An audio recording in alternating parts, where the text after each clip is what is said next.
नमस्कार, मैं हूँ एस्ट्रोलॉजर अनीता चौहान। आप सब कैसे हैं? मैं भगवान से यही प्रार्थना करती हूँ कि आप सबके घर में सुख समृद्धि का हमेशा वास रहे। आपका और आपके परिवार के सभी सदस्यों का श्री प्रभु चरणों में हमेशा ध्यान रहे। इसी मंगल कामना के साथ आज का वीडियो शुरू करते हैं। सबसे पहले आप सबको कृष्ण जन्माष्टमी की बहुत बहुत शुभकामनाएं और आप इसको अच्छे से एंजॉय करें। कृष्ण जन्माष्टमी भादों के महीने में मनाई जाती है। इस दिन आप कृष्ण जन्माष्टमी के दिन अष्टमी की रात्रि में कृष्ण जी का जन्म हुआ था, तो इसलिए जब कृष्ण के अष्टमी आती है कृष्ण पक्ष की, तब ये मनाई जाती है। इसको ये रोहिणी नक्षत्र में कृष्ण जी का जन्म हुआ था और रोहिणी नक्षत्र 1 सितंबर को सुबह 9 बजे से दूसरे दिन 7 तारीख को सुबह 10 बजे तक है। ये रोहिणी नक्षत्र का समय है और अष्टमी का समय है कि अष्टमी तिथि दोपहर को 6 तारीख की दोपहर को 3 बजे लगेगी और दूसरे दिन सुबह 7 तारीख को सुबह 10 बजे तक चलेगी। और मुहूर्त का समय है रात्रि 11 बजे से लेके और 12:45 तक। तो आप इसको अच्छे तरीके से मनाएं। शुभ मुहूर्त में आप इनकी पूजा करें और अच्छे से एंजॉय करें। दूसरा, कृष्ण जन्माष्टमी के लिए आप सबको कोई व्रत रखता है, कोई नहीं रखता, कोई मानता है, कोई नहीं मानता, कोई माने या ना माने, उससे कोई फर्क नहीं पड़ता। कि अगर आप किसी और की पूजा करते हैं, किसी और देवता को मानते हैं, तो आप कृष्ण जन्माष्टमी ना मनाएं। आप मना सकते हैं, आप और भी कुछ नहीं तो आप सिर्फ तुलसा जी के नीचे दीपक जला सकते हैं। तुलसा जी के पौधे के जाके आपने थोड़ी देर बैठ के जाप करना है और इतना ही बहुत है। जो नहीं मानते हैं उनके लिए इतना ही बहुत है, आप इतना तो कर ही सकते हैं। और कृष्ण जन्माष्टमी के दिन आप तरह तरह के पकवान बनाते हैं, व्रत रखते हैं, पंजीरी बनाते हैं।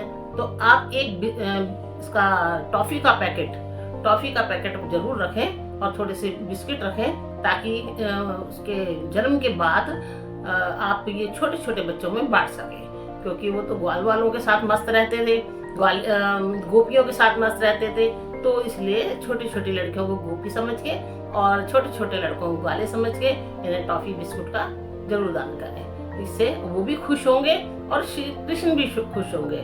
तो आप ये उपाय जरूर करना। और आप अपना व्रत जो नहीं रखते हैं उनके लिए ऐसा कोई नहीं है कि आप व्रत रख सकते हैं तो रहो। अगर आपका शरीर साथ नहीं देता है तो उसके लिए जबरदस्ती नहीं करनी चाहिए। अगर आप दवाइयाँ खा रहे हैं तो भी जबरदस्ती नहीं करनी है। भगवान भाव के भूखे होते हैं। आप बस उनकी पूजा करिए, मंत्रों का जाप करिए, जो भी मंत्र आप जपते हैं। ये नहीं कि आपने YouTube पे ये देख लिया या किसी ने और ने ये बता दिया मंत्र, आप उसी मंत्र को लेकर उस दिन जाप कर रहे हैं। नहीं, जो मंत्र आप पहले से ही जपते आ रहे हैं उसी को जपें। क्योंकि ऐसे मुहूर्त बार बार थोड़ी ना होते हैं। जैसे होली है, दिवाली है, लोहड़ी है और ग्रहण है, जन्माष्टमी है, तो अपनी मंत्रों की पावर को बढ़ाओ। उस मंत्रों को आप उस समय उसी को ही जपो जिसको आप पहले से ही जपते चले आ रहे हो। नया मंत्र कोई नहीं लो। नया मंत्र लेने से उसकी पावर बढ़ाने से कोई फायदा नहीं। आप अपने पुराने मंत्र की पावर को बढ़ाओ। पुराने मंत्र की पावर बढ़ेगी तो वो आपके लिए काम करेगा। तो आप इसको करिए और इस दिन किसी के लिए कुछ बुरा मत बोलिए, किसी को बददुआएं ना दीजिए। क्योंकि ऐसे समूह पे जब बददुआएं दी जाती हैं, बुरा कहा जाता है, अगर वो घटित हो जाता है तो उसका नुकसान तुमको भी होता है। अगर हम ऐसे समय पे कुछ कहेंगे अच्छा कि हम उम्मीद करते हैं कि भगवान आज हम अच्छा कर रहे हैं, अच्छा सोच रहे हैं, अच्छा कर रहे हैं तो हमारे साथ अच्छा हो।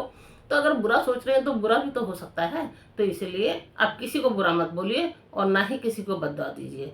तो ये जन्माष्टमी को आप अच्छी तरीके से, बहुत अच्छी तरीके से मनाइए, धूमधाम से मनाइए। हर जगह धूमधाम होगी जन्माष्टमी की। मंदिरों को सजाया जाएगा, श्री कृष्ण का लीलाएं होंगी, क्योंकि इसमें बाल रूप की पूजा होती है, ठाकुर जी की पूजा होती है। कि ठाकुर जी को लिए खूब उनको पंचामृत से स्नान कराइए, नए नए वस्त्र पहनाइए और उनकी पूजा करिए और उनका ध्यान जरूर करिए। ये नहीं कि सारा दिन इन्हीं कामों में लगे रहो, सजाया सुजोई में ही, और आप मंत्रों का जाप ना करो। तो आप थोड़ी देर बैठ के आप मंत्रों का जाप भी जरूर करिए, क्योंकि मंत्रों का जाप करना ज़्यादा जरूरी है। बाकी तो अड़गम तो होते ही रहते हैं, उनको पहले से ही तैयारी अपनी सारी कर लो, ताकि आपको उस समय आपको मंत्रों के जाप पर ज़्यादा से ज़्यादा टाइम मिले और उस दिन कम से कम बोलो, ताकि आपकी एनर्जी खराब ना हो और मंत्रों के जाप की तरफ वो लगी रहे। तो इसको आप करिए और एंजॉय कीजिए। एक बार फिर से आपको कृष्ण जन्म की अष्टमी की लाखों लाख बधाई हो। नमस्कार।